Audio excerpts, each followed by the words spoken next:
Just when they thought they could finally relax, the war continued. If you're ready, let's recap everything from Saga of Tanya the Evil the movie.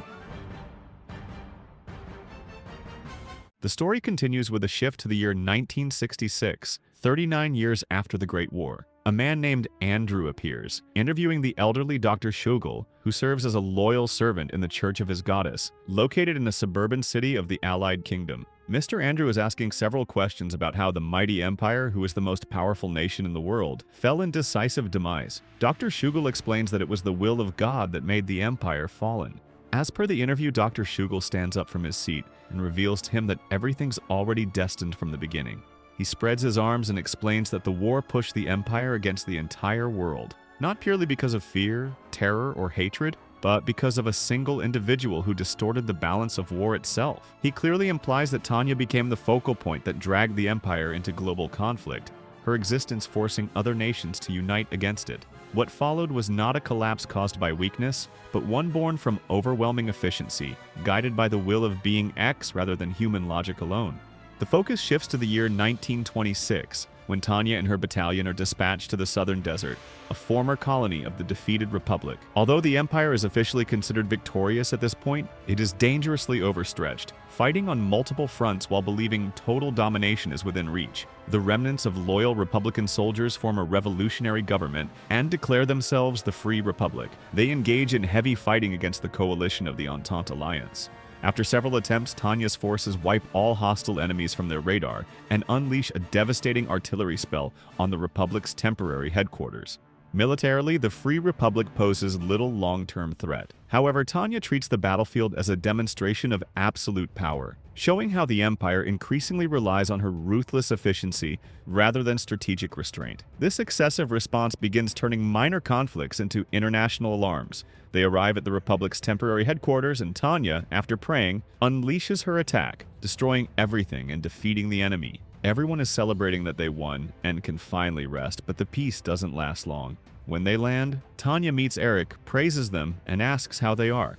Suddenly, the topic shifts, and Tanya and her crew are transferred east during winter to investigate the Russi Federation. The mission begins with a reconnaissance, but the Federation suddenly fires and declares war on the Empire. Everything escalates into full-scale conflict after they receive the order, starting an all-out war between the Empire and the Communist Republic. They easily overpower the enemy, and Tanya reveals that although he hates war, he hates the Communists even more. They receive orders to provide support in the east.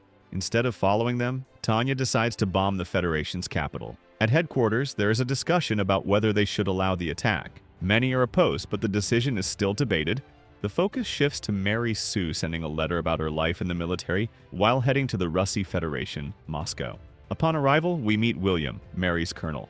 It is revealed that the Communists underestimate the power of mages and have deployed their own, poorly trained mages into the field. We see Loria, head of the Internal Affairs Committee, arrest Joseph for leaking information to foreign powers. Later, the Empire arrives and launches an attack on the capital, throwing it into chaos.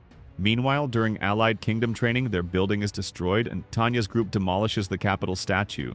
William is informed of the situation, and when Mary learns of the Empire, she becomes bloodthirsty and rushes to attack. But William forbids it and orders her to follow commands. At the same time, Tanya sings and even records propaganda footage while bombing the capital. Loria witnesses Tanya singing and becomes infatuated with her. Mary, however, becomes enraged and disobeys the orders, taking off alone. The remaining members are also forced to engage in battle where they suffer losses because of their inexperience. Mary Sue finally confronts Tanya. Tanya drops her empty magazine on Mary, knocking her down.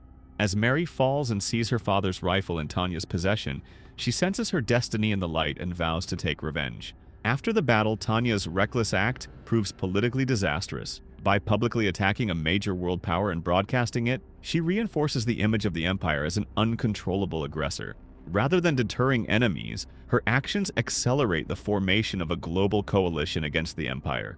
Meanwhile, the soldiers celebrate their victory. Later, Tanya realizes that Mary has been directly blessed by being X. At the same time, William tells to Mary they are just soldiers and personal emotions are no place in a war. Tanya receives new orders to assist other fronts.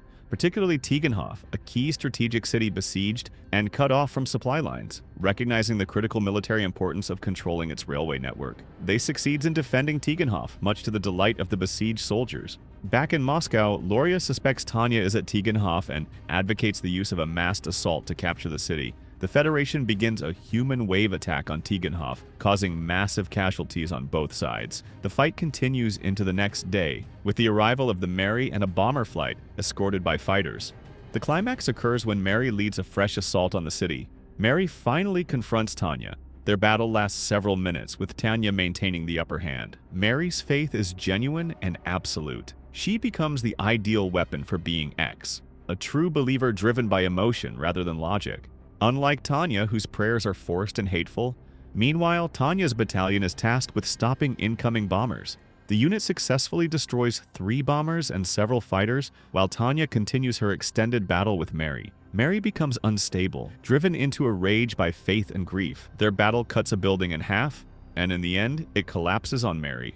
Tanya praises God and fires a blast at Mary, believing she has won. At the same time, Victoria is fighting William in the air when they suddenly see Tanya's blast. But when she flies down, she sees the bloodied, furious Mary walking out of the burning building. Mary attacks Tanya and starts beating her, and when she finally believes she has won, she looks at the statue. Then Tanya rises and throws a knife into Mary. Mary steps back and continues the fight. Then, Tanya attempts to execute her with a pistol, but Mary is saved by William at the last moment. For the first time, Tanya abandons pure strategy and is forced into a desperate, personal fight for survival. She no longer acts solely as a tactician, but as a living weapon trapped in a battle she cannot fully control. Mary survives, but her failure marks the beginning of her psychological collapse rather than a victory.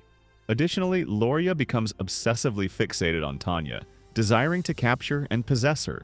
His twisted admiration represents the internal decay of the Empire, proof that even within its ranks, power has begun to rot into obsession. Later, Tanya returns to the Empire capital and petitions strategic headquarters. She wants to withdraw from frontline command for 2 months to research combined arms tactics, a comprehensive strategy integrating artillery, infantry, armor, and mage battalions. For Tanya, this is not intellectual curiosity alone. It is a calculated bid to carve out distance from the bloodshed. For a fleeting moment, Tanya believes she has won her reprieve. She even visits a church, defiantly spitting insults toward being X and savoring her temporary freedom from the roar of battle. But this peace is illusory. Tanya receives a call from Zetter. The movie ends with Zetter announcing that she will become the commander of a newly formed elite mechanized force, the Salamander Corps. This is not a promotion, but a sentence. The Salamander Corps represents the Empire's ultimate weapon, and Tanya is now its symbol. Her dream of a quiet, safe life is completely destroyed. She is no longer merely a soldier. She has become the embodiment of total war itself. If you want more recaps like this, don't forget to like, subscribe, and let me know what anime you want to see next.